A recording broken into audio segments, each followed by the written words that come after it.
Now, I would say that if you get certification in the Supreme Court of Canada, that is to say that this does disclose an action and it is certified, 90% of the time, class actions then are settled. They very rarely settle once the certification decision has been made. So I'm living in some confidence that it won't be 20 years before we see the end of it. I just want to say, it's quite a creative lawsuit. I think you heard that with the fiduciary and the honor of the Crown. There's a case tomorrow in the Supreme Court involving Aboriginal rights on the honor of the Crown, the most important land claim case in 30 years, called William. This is creative. This is where the courts, I think, will dig in favor of the veterans. I'm very optimistic they're going to succeed based on what I know about this lawsuit, and my prediction is this is going to create great law. But don't let it create great law. Don't let it. Do your best to persuade the political people that run the government to please go forward in good faith and settle this. I just want to say I entirely agree with Goldie Hawn. I think everybody here is of goodwill. Everybody in Parliament is in favor of veterans. There's no partisan issue here whatsoever. But I just think, as a lawyer, as somebody who's appeared in these courts, pressure the government to settle. It can settle and it should settle. And that's where the Canadian Veterans Advocacy comes in, because it is our job to speak to our MPs. It is our job to write letters to the Prime Minister. It is our job to engage. And why? Because there are 6 men who are seriously wounded who need our help today. You know, we can't let it go 20 years. We can't let it go 25. We've got to step up today. And how do we do that? We apply pressure through our political system. We exercise our democratic rights. We reach out to our members of Parliament. You know, because as it has been said today, there's no enemies in the House of Commons. I mean, they're all there to serve us. They're all there with goodwill and good intention for veterans.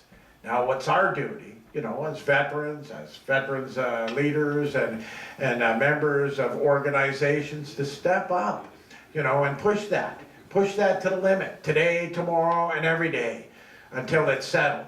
Because our obligation, just like these men's obligation today, lies to those who are wounded. And there's more than 6, there's many. And we can fix this if we act in good faith. Any other questions? Okay, Peter? Just one, and Sean, it's on a more personal basis for you. We always talk about the veteran, and I know Mr. Hahn, a married man as well, and for all of you who are married with families and kids, Sean, I just want to give you a personal, we always talk about the veteran, but it's not just the veteran, it's the family as well. I wonder if you can just enlighten us. I know your wife, she's just probably one of the most outstanding people I've ever met. What she has meant to you and to other people you've interacted with, the importance of the family in this particular regard, if you don't mind. No, Peter. Sorry to put you on the spot, man. No, that's fine. Get it all, right? You want me to come up there? I can come there. Mike, want to go up there? Come up there. I'm gonna go up there. No, Peter, that's super. In fact, when I heard Michelle read the entrance for the court, where they said that there was a blank check up to and including the veteran's life, there's a part missing. Up into including the veteran's life and the health of the family, the stability of the family, the longevity, the success of the kids, you know, the stability of the marriage. That's all got to be there, right? And so when we're talking about it, and I want to go back to what, you know, a bit of what Jim said and what you've talked about, which is, you know, the only way that we're going to find out what the family's going through, and the only way that we're going to be able to help them is to hear the facts. Okay? And Laura, you're absolutely right. We got to get those facts on the table. For instance, you know, I mean, in terms of some of the facts were pointed out, yes, there's $75,000 or $78,000 for education for veterans, but the department capped it at $2 million over 5 years. That's 40 veterans. Yes, there's $5,000 to $6,000 available for a veteran to live and hopefully take care of his family. But only less than 0.1% of Canadian Forces veterans will even become close to eligible for that. Now let's compare that to the $8,000 that's available if you're a civilian injured in the workplace. Okay, $5,000 to $6,000, $8,000. I don't think we should be resting on our laurels on $5,000 to $6,000. Now, yes, we got to be rational, but you know what? The wives, the kids, you know what? They're not living a rational world. And face it, the military is not a rational job. No one goes into battle rationally willing to lose their lives. They go in there emotionally willing to lose their lives. They think only about one thing, and that's everything else. They don't think about themselves. They think about the country. They think about their peers. They think about you and I, right? But they don't think about themselves. And then all of a sudden, after they've served 10, 20, 30 years like that, we say to them, transition out. Go take care of yourself in the real world and start thinking about yourself. Ridiculous. So the only way we're going to find out about this is actually hear from the veterans directly.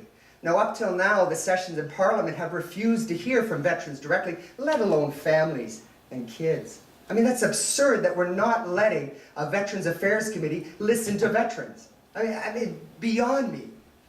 What are they afraid of? Are they afraid that this is the public pressure, that we will make the government settle? Because once the public realizes what the families go through, that all of a sudden, all of a sudden, that they're going to realize that, yes, there is real suffering out there, and it's not rational. It's not rational when you see someone dying on the side of the road to go run and want to rescue them. And that's what Canadians are going to want to do once they realize when soldiers and families open up. Now, just to give you an example, I mentioned the SCONVA inquiry, the SCONVA hearings from 1997. They went around to all the bases. They went around the entire country and listened. We also had, I mentioned, for instance, Croatia Board of Inquiry. Now, Croatia Board of Inquiry listened for at least 3 days a week for 8 months, all across the country.